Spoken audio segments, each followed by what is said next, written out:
दोस्तों 3 साल से यूक्रेन और रशिया का युद्ध चल रहा है। दोनों तरफ से गोलीबारियाँ हो रही हैं और वहीं इजराइल और हमास का भी गाज़ा को लेकर बड़े लंबे समय से युद्ध चल रहा है, उसमें भी दोनों तरफ से गोलीबारी हो रही है। और हमारा भी कुछ समय पहले पाकिस्तान के साथ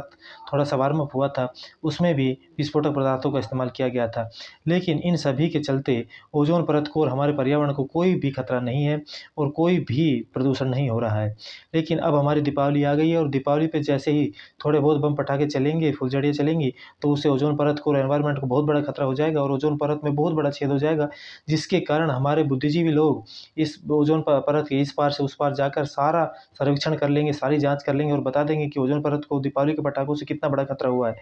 तो दोस्तों ये ध्यान रखना चाहिए इन बुद्धिजीवी लोगों को कि एक किसी धर्म की जब कोई त्योहार आता है तो उसके ऊपर आप इस प्रकार की बातें करके किसी धर्म की भावना को आहत क्यों करते हैं? क्योंकि पर्यावरण को खतरा इन छोटे-मोटे पटाखों से नहीं होता है। पर्यावरण को खतरा असल में उनसे होता है जब इतने बड़े-बड़े युद्ध हो रहे हैं, जहाँ पर इतने बड़े-बड़े विस्फोटक पदार्थों का यूज़ किया जा रहा है। तो शर्म आनी चाहिए इस प्रकार के लोगों को और ये लोग कोई और नहीं है, हमारे देश के राजनेता ही लोग हैं, जो ये कहते हैं कि दिल्ली में पटाखे बैन, बैंगलोर में पटाखे बैन, हैदराबाद में पटाखे बैन, मुंबई में पटाखे बैन, क्या इन्हीं से प्रदूषण हो रहा है? और उनको ये भी सोचना चाहिए कि देश के अंदर इतने बड़े-बड़े कारखाने चल रहे हैं, इतनी बड़ी-बड़ी कारें चल रही हैं, इतनी भारी संख्या में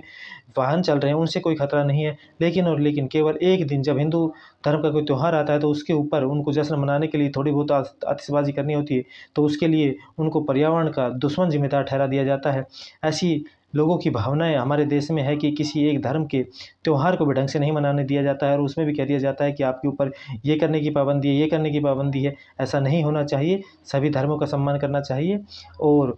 ये नहीं कहना चाहिए कि पर्यावरण को खतरा है, केवल पर्यावरण को खतरा इसी से नहीं है, ये एक दिन चलता है केवल और पूरे 12 महीने, पूरे 365 दिन जिसमें पूरे व्हीकल चलते हैं, पेड़ कट रहे हैं और